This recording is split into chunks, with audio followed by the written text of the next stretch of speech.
Hello छात्रों, स्वागत है आप सभी लोगों का एचएम कोचिंग सेंटर के यूट्यूब चैनल में। प्यारे छात्रों, जैसा कि आज हम लोग इस क्लास में चर्चा करेंगे स्टैटिक जीके की, ठीक है, जो काफ़ी इंपॉर्टेंट है यूपीएसआई के लिए खास करके, और अन्य परीक्षाओं के लिए भी ये काफ़ी महत्वपूर्ण है। और हाँ, एक चीज़ और कि मेरे टेलीग्राम का लिंक है डिस्क्रिप्शन में, आप उसे क्लिक करके सीधे टेलीग्राम चैनल से भी हमारे जुड़ सकते हैं, जिससे आपको वीडियोस और पीडीएफ आपको प्राप्त हो जाएंगी। ठीक है, चलिए हम लोग क्लास को शुरू करते हैं। लेकिन उससे पहले हाँ, यदि आप चैनल पर नए हैं तो चैनल को जरूर सब्सक्राइब करें और इसे शेयर ज़्यादा से ज़्यादा करें आप सभी लोग, क्योंकि और भी जो बच्चे तैयारी करने वाले हैं उनको ये वीडियो प्राप्त हो जाए। देखिए, एक शेयर करने में कुछ जाता नहीं है, क्योंकि शेयर करेंगे तो बल्कि एक अगले छात्र को ये वीडियो प्राप्त हो जाएगी, जिससे उसकी भी एक हेल्प हो जाएगी। ठीक है ना। और जितनी भी वीडियोस हमारे चैनल से प्रोवाइड होती है सब फ्री हैं, फ्री में हम लोग पढ़ाते हैं, तो कम से कम एक लाइक तो बनता है ना, एक लाइक जरूर कर दिया करें आप सभी लोग। ठीक है ना। चलिए, तो पहला पॉइंट हम लोग देखते हैं। पहला पॉइंट है कि मनुष्यों में मेरुदंड से कितनी जोड़ी तंत्रिका निकलती है। क्वेश्चन पॉइंट को नोट करें आप लोग कि मनुष्यों में मेरुदंड से, देखेंगे एक एक करके लिखते हैं हम।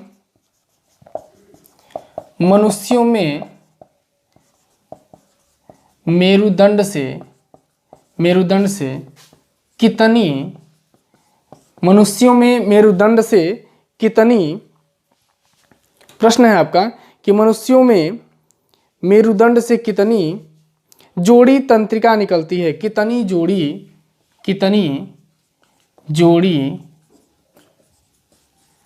तंत्रिका निकलती है। ठीक है ना।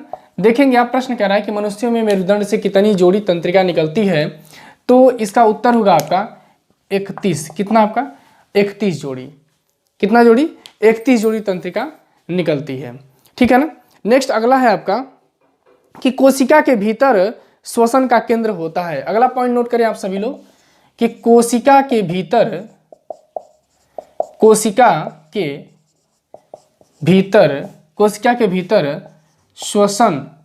श्वसन का अंग होता है। कोशिका के भीतर श्वसन का केंद्र होता है, श्वसन का केंद्र होता है। कोशिका के भीतर श्वसन का केंद्र क्या होता है, तो इसे नोट कर लेंगे आप सभी लोग, माइटोकॉन्ड्रिया। क्या होता है? माइटोकॉन्ड्रिया। और एक चीज और ध्यान रखिए, इस माइटोकॉन्ड्रिया को जो है ये कोशिका का पावर हाउस भी कहते हैं। क्या कहते हैं? पावर हाउस भी कहते हैं इसको। ठीक है ना। कोशिका का पावर हाउस किसे कहते हैं? तो माइटोकॉन्ड्रिया को कहते हैं हम लोग। ठीक है।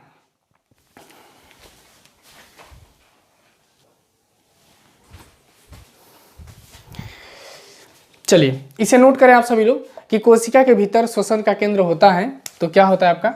ये माइटोकॉन्ड्रिया होता है। ठीक है ना। और इसको ही हम कोशिका का क्या कहते हैं? पावर हाउस कहते हैं। चलिए अगले पॉइंट में हम लोग चलते हैं। इसे आप नोट करते चलें सभी लोग, थोड़ा तेजी से हम करवाएंगे क्योंकि ज़्यादा हम लोगों को कवर करना है। और ध्यान दें, आप सभी लोग वीडियोज़ को जरूर शेयर करें और लाइक करते रहें। ठीक है ना।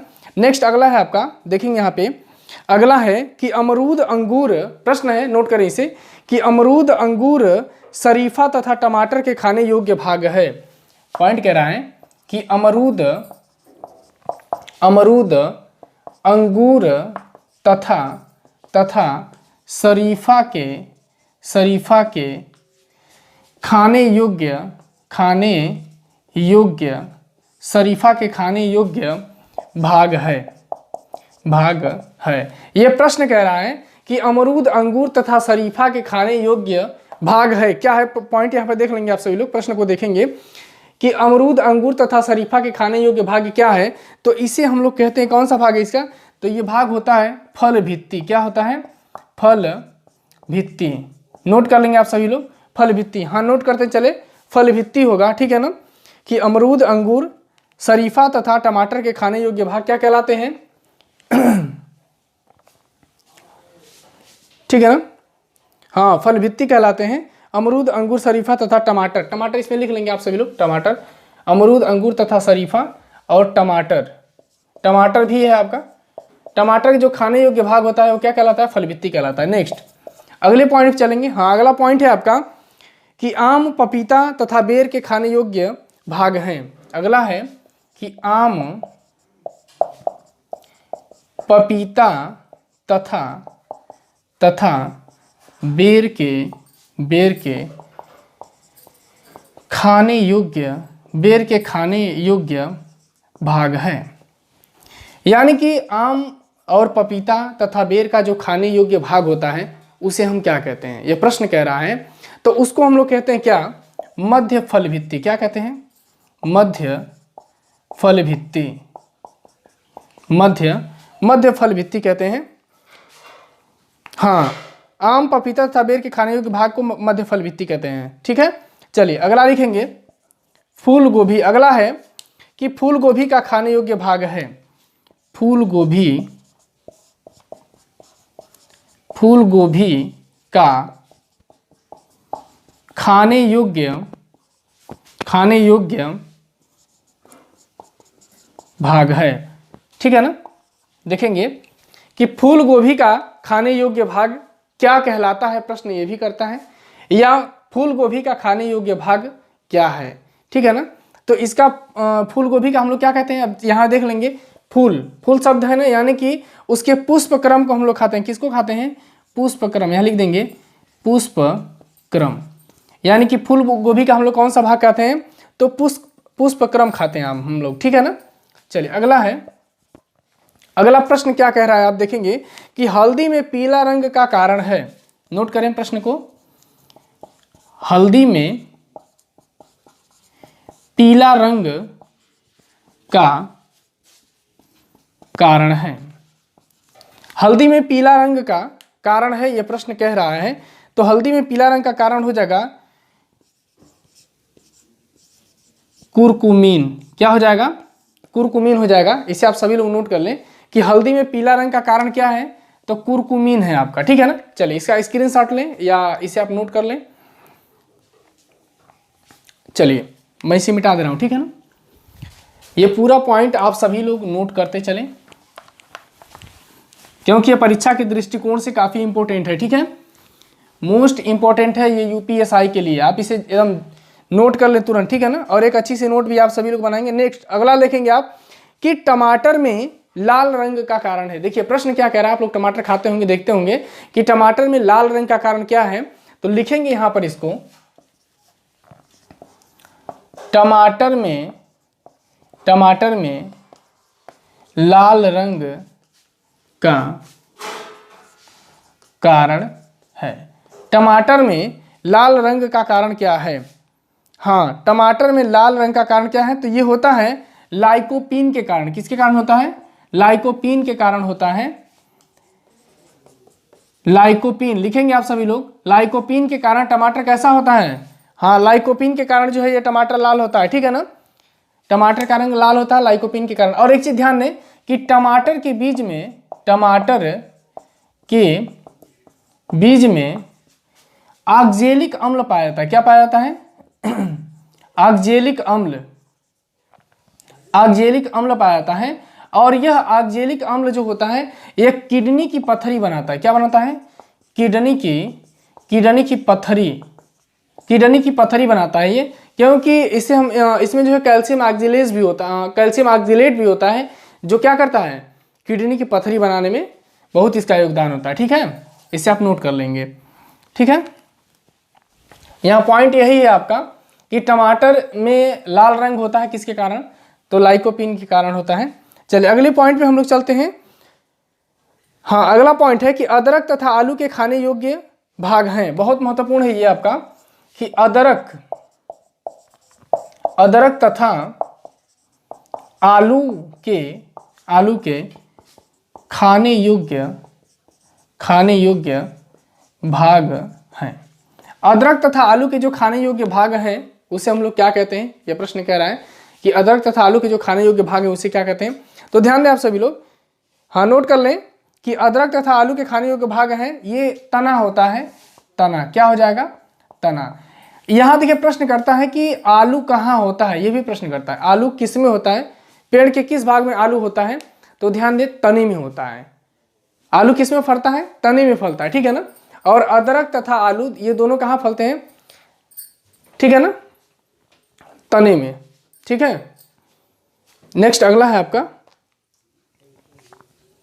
हाँ नोट करें, अगला है कि दूध में पाई जाने वाली शर्करा है। दूध में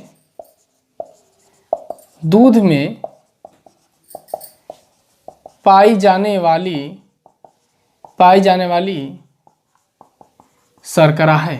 दूध में पाई जाने वाली शर्करा है लैक्टोज। दूध में पाई जाने वाली शर्करा क्या है? लैक्टोज है।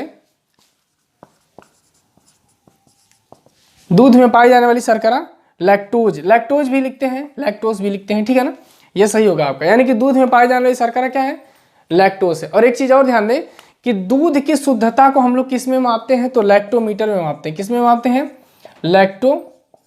लैक्टोमीटर में मापते हैं। दूध की शुद्धता किस में मापते हैं? लैक्टोमीटर में मापते हैं। और दूध और दही में जो अम्ल पाया जाता है उसे हम लोग क्या कहते हैं? यानी कि दूध और दही में पाया जाने वाला अम्ल, पाया जाने वाला अम्ल कौन सा है दूध दही में? तो ये होता है लैक्टिक अम्ल। क्या होता है? लैक्टिक अम्ल होता है। और दूध से दही बनाने वाला जो जीवाणु होता है उसे हम लोग कहते हैं लैक्टोबैसिलस। क्या कहते हैं? लैक्टोबैसिलस कहते हैं, वैसिलस, लैक्टोबैसिलस। ठीक है, इन पॉइंट्स को भी आप सभी लोग नोट कर लेंगे कि दूध में पाई जाने वाली जो शर्करा है उसे हम लोग कहते हैं लैक्टोज। दूध की शुद्धता किस में मापी जाती है? लैक्टोमीटर में मापी जाती है। दूध में पाया जाने वाला, दूध और दही में पाया जाने वाला जो अम्ल है वो कौन सा है? लैक्टिक अम्ल है। और दूध से दही किस अम्ल के द्वारा बनाया जा सकता है? तो लैक्टिक अम्ल हो जाएगा। और दूध से दही बनाने वाला जो जीवाणु होता है उसे हम लोग कहते हैं लैक्टोबैसिलस वायरस। ठीक है ना, जीवाणु। ठीक है, इसे भी आप सभी लोग नोट कर ले। एक चीज और ध्यान दें कि देखो यहाँ पे ट्रिक या एक बनता है कि जब कभी भी अगर आपको ऑप्शन नहीं आ रहा है ना, तो एक ट्रिक मैं बता दे रहा हूं आपसे कि इसमें आप सभी लोग ये लैक्टिक शब्द जहां भी दिखेगा आपको, तो लैक्टिक शब्द से समझ लेना कि यह दूध से संबंधित है। एक ट्रिक आप सभी लोग अपना लेना पेपर में कि अगर लैक्टिक दूध से संबंधित प्रश्न है और लैक्टिक शब्द कोई ऑप्शन में मिल रहा है तो आप उसे टिक कर देंगे। ठीक है ना, चलिए इसे नोट करिए या स्क्रीनशॉट लें आप सभी लोग। चलिए नेक्स्ट अगले पॉइंट पे हम लोग चलते हैं। ध्यान दीजिए, इन सारे पॉइंट्स को आप लोग नोट करते चलिए। और वीडियो पसंद आए तो जरूर लाइक करें आप सभी लोग, लेकिन हाँ शेयर ज़्यादा से ज़्यादा करें क्योंकि और भी जो बच्चे हैं उनको वीडियोस प्राप्त हो जाए। ठीक है, चलिए अगले पॉइंट पर हम लोग चलते हैं। और अगला पॉइंट है आपका कि एक अश्वशक्ति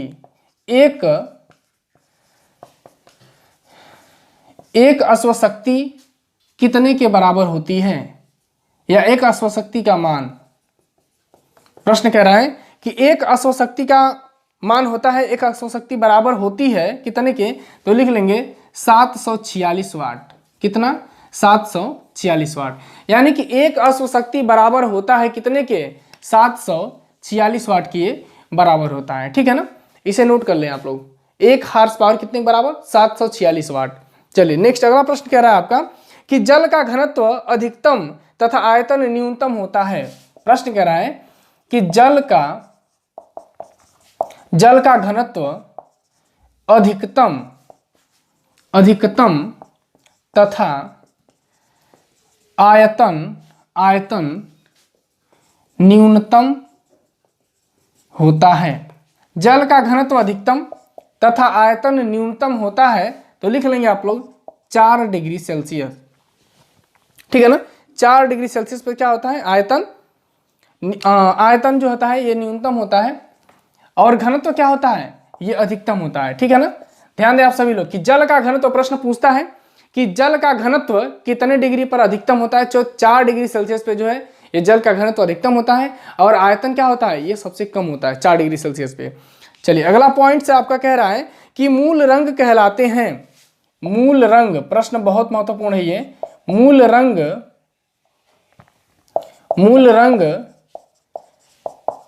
कहलाते हैं। मूल रंग कहलाते हैं यानी कि ये प्रश्न कर रहा है कि कौन कौन से भी रंग हैं जिन्हें हम मुख्य रंग कहते हैं। ये प्रश्न कह रहा है, तो आप सभी लोग नोट करें इसे कि जो मूल रंग है वो नीला, हरा और लाल। नीला, हरा और लाल, ये 3 रंग जो हैं ये मूल रंग की श्रेणी में आते हैं और इन्हें हम लोग क्या कहते हैं? मूल रंग कहते हैं। ठीक है, इस पॉइंट्स को आप लोग नोट करें। ठीक है ना, चलिए अगले पॉइंट पे हम लोग चलते हैं। और अगला पॉइंट आपका करा है, हाँ इसे नोट कर लें आप सभी लोग। अगला पॉइंट है आपका, अगला पॉइंट है कि इंद्रधनुष में रंग होता है। प्रश्न कह रहा है कि इंद्रधनुष में रंग होता है। प्रश्न पूछ रहा है कि इंद्रधनुष में कितना रंग होता है? तो ये तो सब लोग जानते हैं कि इंद्रधनुष में कितना रंग होता है, ये 7 रंग होता है। कितना होता है, 7 रंग होता है। इंद्रधनुष में 7 रंग होता है, ठीक है ना। चलिए इसे नोट करें। नेक्स्ट अगला पॉइंट है आपका, क्वेश्चन कह रहा है कि इंद्रधनुष में बीच का रंग होता है। ध्यान दो सभी लोग कि इंद्रधनुष में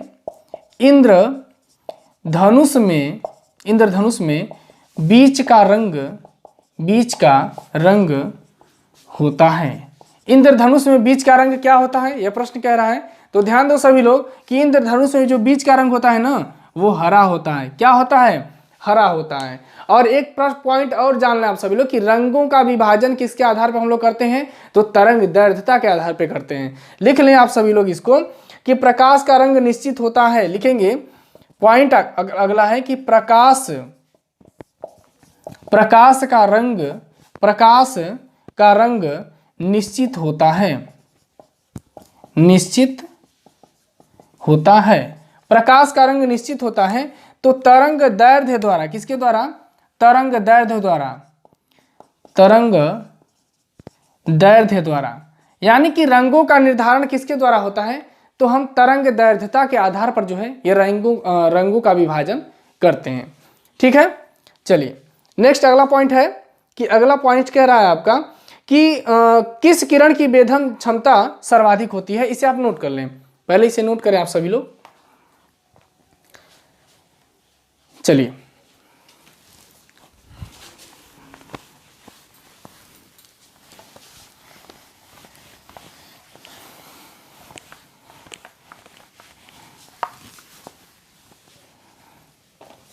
अगला है कि किस किरण का वेधन क्षमता सर्वाधिक होती है।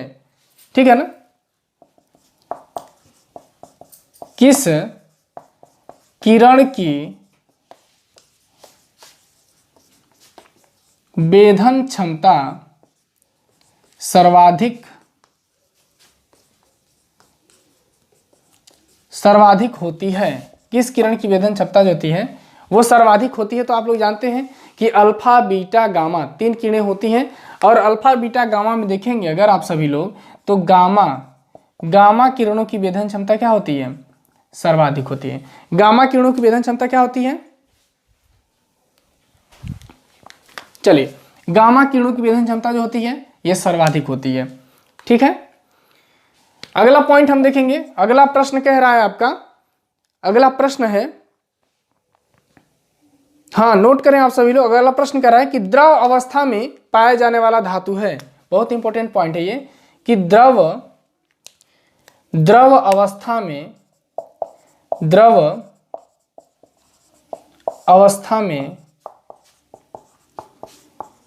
पाया जाने वाला धातु है। द्रव अवस्था में पाया जाने वाला धातु है तो क्या होगा आपका, द्रव अवस्था में पाया जाने वाला धातु कौन सा है, तो इसे नोट करें आप सभी लोग। हाँ इसको नोट करते चले सब लोग, ठीक है ना। द्रव अवस्था में पाया जाने वाला धातु क्या है, ये है पारा। क्या है, पारा है। ठीक है ना, द्रव अवस्था में पाया जाने वाला धातु पारा है। ठीक है ना। अगला पॉइंट कह रहा है, अब यहीं से देख लेंगे कि द्रव अवस्था में पाया जाने वाला अधातु, अगर प्रश्न आपसे कह दें कि द्रव अवस्था में पाया जाने वाला अधातु कौन सा है, हाँ इसे नोट करें। ठीक है, हाँ ठीक है। देखिए द्रव अवस्था में पाया जाने वाला अधातु कौन सा है, तो ये हो जाएगा ब्रोमीन। क्या हो जाएगा, ब्रोमीन हो जाएगा। ठीक है ना, ब्रोमीन हो जाएगा ये। ठीक है ना, इसे नोट करें आप। चलिए अगले पॉइंट पे चलते हैं हम लोग। और अगला प्रश्न आपका क्या है, अगला प्रश्न कह रहा है कि विद्युत धारा मापी जाती है। विद्युत धारा मापी जाती है। प्रश्न है कि विद्युत धारा मापी जाती है, यह पॉइंट कह रहा है। तो विद्युत धारा किस पे मापी जाती है, अमीटर। लिख लेंगे, अमीटर बोलते हैं उसको, जिस पे मापी जाती है उसे क्या कहते हैं हम लोग, अमीटर कहते हैं। हाँ अमीटर से नापी जाती है विद्युत धारा, मापी जाती है किसके द्वारा, अमीटर के द्वारा। ठीक है, नोट करिए इसको, स्क्रीनशॉट लें आप सभी लोग। चलिए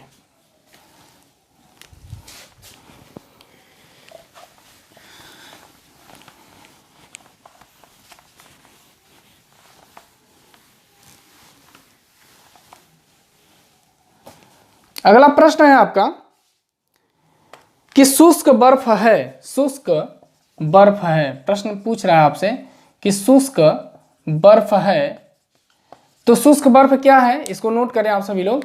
कार्बन डाइऑक्साइड CO2 जिसे बोलते हैं, या कार्बन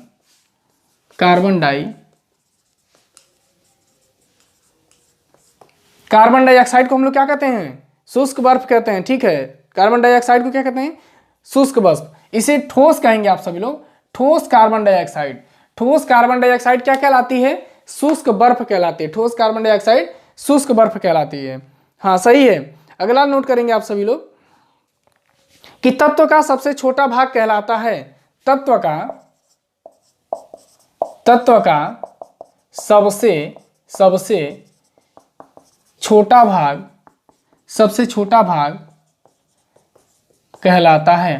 तत्व का सबसे छोटा भाग क्या कहलाता है, किसी भी तत्व का जो सबसे छोटा भाग होता है वो क्या कहलाता है।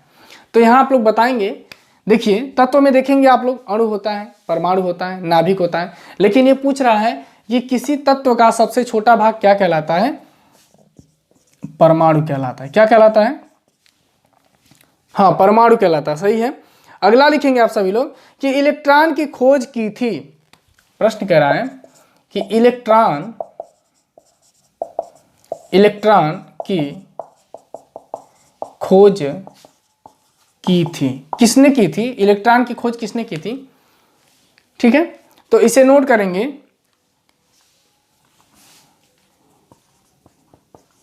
जे थॉमसन ने, किसने किया था, जे थॉमसन ने किया था, ठीक है ना। और यहां पे थॉमसन की जगह जे टॉमसन भी लिखता है, टॉमसन, तो इससे आप लोग दिक्कत में नहीं आएंगे।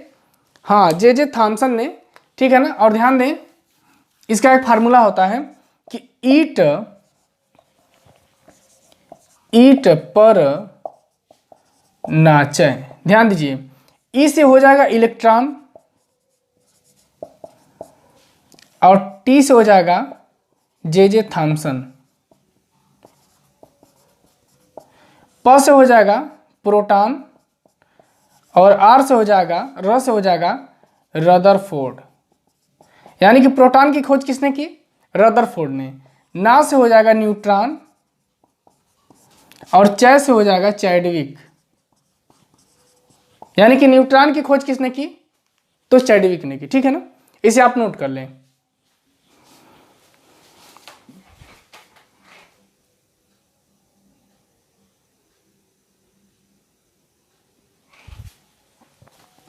नोट करते चलें,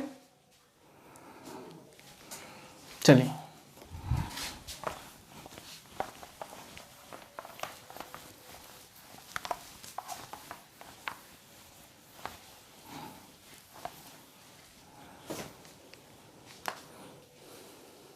हाँ ठीक है। चलिए अगला पॉइंट है आपका कि परमाणु के नाभिक की खोज किसने की। पॉइंट कह रहा है कि परमाणु के नाभिक की खोज किसने की, परमाणु के नाभिक की खोज किसने की, परमाणु के नाभिक की खोज किसने की। तो इसे लिखेंगे आप सभी लोग, रदरफोर्ड। किसने किया, रदरफोर्ड ने किया। परमाणु के नाभिक की खोज किसने की, हाँ रदरफोर्ड ने, ठीक है ना। चलिए अगला पॉइंट है कि इलेक्ट्रॉन पर आवेश होता है। प्रश्न कह रहा है कि इलेक्ट्रॉन पर आवेश होता है। पूछ रहा है कि धन आवेश होता है या ऋण आवेश होता है, कौन सा आवेश होता है इलेक्ट्रॉन पे। तो इलेक्ट्रॉन जो होता है ना ये ऋणावेशित होता है, लिखेंगे आप ऋणावेशित होता है, ऋणावेशित होता है, ठीक है। अगला पॉइंट यही नोट कर लेंगे कि प्रोटॉन पर जो चार्ज होता है, प्रोटॉन पर आवेश होता है, ये धन आवेशित होता है, धनावेशित होता है। और यही जो होता है न्यूट्रॉन जो होता है, न्यूट्रॉन पर आवेश होता है। तो लिख लेंगे कोई आवेश नहीं होता है, यानी कि न्यूट्रॉन पर जो है कोई आवेश नहीं होता है। ठीक है ना। तो प्यारे छात्रों, ये रहे आज के most important one liner point static GK, जो यूपीएसआई से लेकर के यूपी टेट तक की परीक्षाओं के लिए काफ़ी महत्वपूर्ण है। यहाँ तक कि यूपी पीसीएस में भी यहाँ से बहुत सारे प्रश्न बनते हैं। लगभग देखेंगे तो सभी कंपटीशन की परीक्षाओं के लिए जिसमें जीएस है, जीके है, उसके लिए ये काफ़ी महत्वपूर्ण पॉइंट्स है। और ये मैंने वो पॉइंट्स यहाँ पे नोट कराए हैं आप सभी लोगों को जो सीधे पेपर में आए हुए पॉइंट्स हैं, और ऐसे ही जो रनिंग वाले पॉइंट्स होते हैं वन लाइनर पॉइंट्स, उनको मैं ला करके आप लोगों को अपडेट कराता रहूँगा, लिखवाता रहूँगा। ठीक है ना। और आप सभी लोग एक अच्छी सी नोट बना लें जिस पर इसको आप लोग नोट करते चलें। और हाँ देखिए, कहते हैं कि नोट कॉपी में मत करिए, ठीक है ना, उसको अपने दिमाग में नोट करिए, क्योंकि आपको एग्जाम देना है, वहाँ कॉपी लेकर आपको नहीं जाना है। ठीक है। और कुछ ही दिन तो मेहनत करना है पढ़ाई के लिए, फिर तो पूरी ज़िंदगी आपकी सुनहरी हो जाएगी। ठीक है। तो चलिए आज के लिए बस इतना ही, फिर मिलते हैं अगली वीडियो में कुछ महत्वपूर्ण पॉइंट्स के साथ। तब तक के लिए धन्यवाद।